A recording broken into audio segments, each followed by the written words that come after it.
Ini Bunda berada di alun-alun hari Minggu sekitar jam 7:30 lebih ya. Ini sambil lihat atraksi topeng monyet sambil menjawab pertanyaan. Ini ada yang bertanya mengenai marah. Bunda, saya pernah lihat orang marah dengan tekanan nada tinggi, teriak-teriak, langsung serak. Apa benar kalau nada tinggi itu menyebabkan serak, batuk-batuk, dan keluar lendir? Jadi kalau ada orang yang mulai tahu efek marah itu yang menyebabkan bisa keluar lendir, serak, atau batuk, itu ya alhamdulillah ya. Jadi yang selama ini orang itu menganggap batuk dari makanan, jadi makanan disalahin. Jadi marah dengan tekanan tinggi, wah. Kalau memang masih kurang percaya ya coba aja dibuktikan. Teriak-teriak berturut-turut ya sampai 3 hari biasanya serak. Kalau memang orang itu imannya bagus.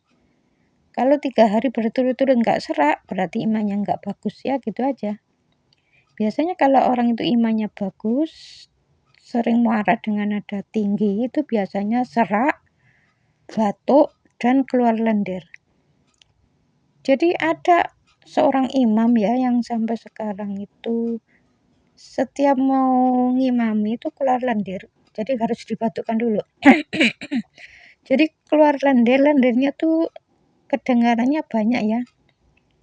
Jadi kalau ya orang-orang yang memang imannya bagus, hari ini marah ya biasanya ya besoknya tuh keluar lendir. Marah lagi ya keluar lendir lagi terus seperti itu. Itu tanda insya Allah orang itu imannya bagus. Makanya secepatnya dimunculkan oleh Allah peringatan itu dengan diberi sakit itu supaya ingat ya, supaya memperbaiki. Jadi selama ini beliau itu salah ya. Maksudnya tuh gitu. Ya mungkin beliau kurang tahu atau sudah tahu tapi Bunda kurang ngerti ya. Ini termasuk tetangga Bunda juga ya. Jadi Bunda itu meskipun tahu ilmunya ya depan rumah Bunda, samping kiri kanan, enggak pernah Bunda itu ngomong, oh kamu itu batuk gini, enggak.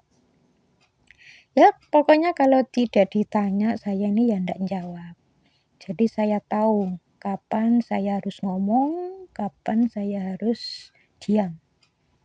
Jadi bukan setiap ketemu orang di jalan nggak kenal, oh kamu batuk ya gini, enggak.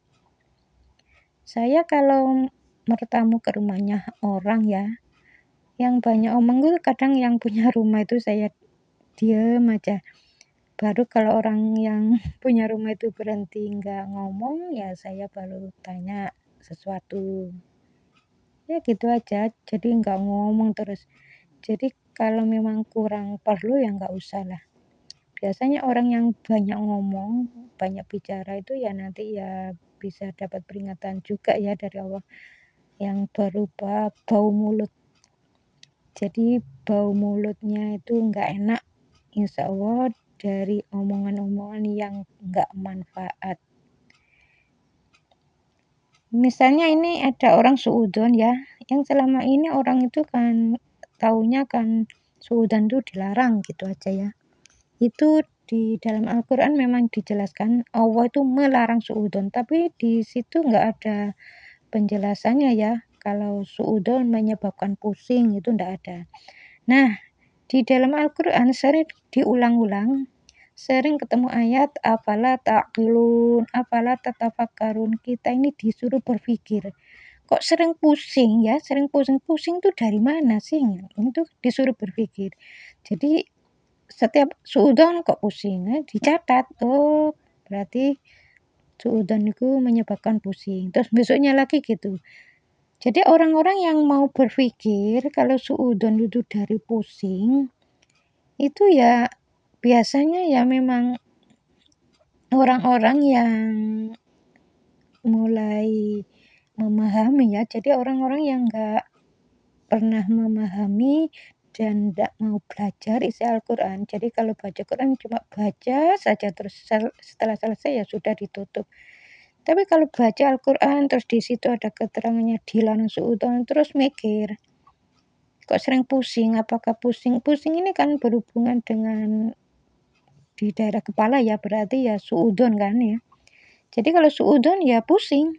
Misalnya ada orang matanya itu kena tumor ya. Jadi ini kan dari melihat, mata ini kan untuk melihat ya. Melihat sesuatu nggak cocok terus marah. Matanya ada tumor. Ketika diperiksa ke dokter, tumor. Ya jangan gampang-gampang operasi ya. Jadi kalau orang itu memang tahu, kalau menurut saya ya kalau ada orang di matanya muncul tumor ya kalau menurut saya ya normal aja. Ya sampai sekarang kan belum terpecahkan ya. Belum terpecahkan sebenarnya pengobatan secara Islami itu ya sudah ada sejak dulu ya. Ayat-ayat yang menjelaskan tentang pusing itu hanya saja di situ tidak ada penjelasan kalau suudzon itu pusing. Hanya dilarang suudzon, dilarang putus asa. Ya, putus asa itu efeknya apa? Nggak ada keterangannya. Nah, kita ini disuruh berpikir. Jadi dari putus asa itu dilarang oleh Allah. Biasanya orang-orang yang putus asa itu ya itu tadi kena skizofrenia, seperti ada yang membisikkan, yaitu jin itu. Yang membisikkan itu jin. Makanya ada bisikan lompat, lompat ya akhirnya bunuh diri. Ada yang membunuh anaknya. Nah, kalau di Indonesia orang yang seperti itu ya dianggapnya ya salah aja padahal itu kan sebenarnya termasuk orang yang apa ya gak sadar lah istilahnya. Jadi melakukan pembunuhan itu nggak sadar. Memang seperti ada yang membisikkan. Kalau sudah terjadi bunuh, ya baru ingat. Tadi itu sepertinya orang nggak sadar gitu loh. Jadi tangannya itu ya dikendalikan sama jin itu. Jadi yang membunuh ya jin itu sebenarnya. Tapi kalau di Indonesia ya pokoknya dianggap ya pembunuh gitu aja. Akhirnya masuk penjara. Kan kasihan ya. Jadi marah misalnya di dalam otak, pikiran, ya wajar aja kalau menurut saya. Kalau otaknya itu ada tumor ya. Jadi kalau di keluarga saya memang nggak ada ya yang kena penyakit stroke, jantung bengkak itu nggak ada. Jadi sampai kena diabetes itu nggak ada. Jadi ya bunda itu mulai remaja meneliti ya. Jadi makanya kalau ada orang, loh bunda itu kok lengkap ya putranya 5, laki-laki 3, perempuan 1. Kalau menurut saya ya itu wajar aja. Karena apa? Allah itu tidak pernah berbuat dolim. Jadi orang yang 5 putranya laki-laki semua atau 5 perempuan semua itu menurut saya ya itulah keadilan Allah. Ya karena suaminya tuh ya memang agak galak ya terhadap istri. Jadi penyebabnya itu 2 ya. Kalau ada orang yang anaknya perempuan terus sulit mendapatkan anak laki-laki ya karena si suaminya tuh galak, itu yang pertama ya. Terus yang kedua agak dominan dalam mengatur keluarga, yang ketiga si istrinya itu memang tensinya biasanya cenderung rendah ya. Nah, tensi rendah ini kan termasuk nggak normal ya, nggak normal ini termasuk melakukan akhlak yang kurang baik. Karena tensi rendah itu biasanya dari nggak pede ya. Orang itu nggak pede itu nggak boleh. Terlalu pede juga nggak boleh. Terlalu pede itu kan sama dengan sombong ya. Ya pokoknya yang wajar saja ya. Jadi nggak pede terus melakukan sesuatu tuh ragu-ragu. Ya itu biasanya cenderung tensinya rendah. Makanya kalau tensi rendah ya biasanya ya anak perempuan. Jadi kalau punya anak laki-laki itu sulit. Jadi sebenarnya anaknya perempuan semua itu ya bisa dari kesalahan ibunya atau ayahnya. Jadi misalnya si suami ini agak galak, nah itu bisa anaknya perempuan atau si istri ini tensinya cenderung rendah ya, itu biasanya perempuan. Ya kalau si istri nggak tensinya nggak rendah, normal, terus si suami ya nggak galak pada istri, si istri nggak galak pada suami, insya Allah lengkap kok. Ya laki, ya perempuan, insya Allah seperti itu.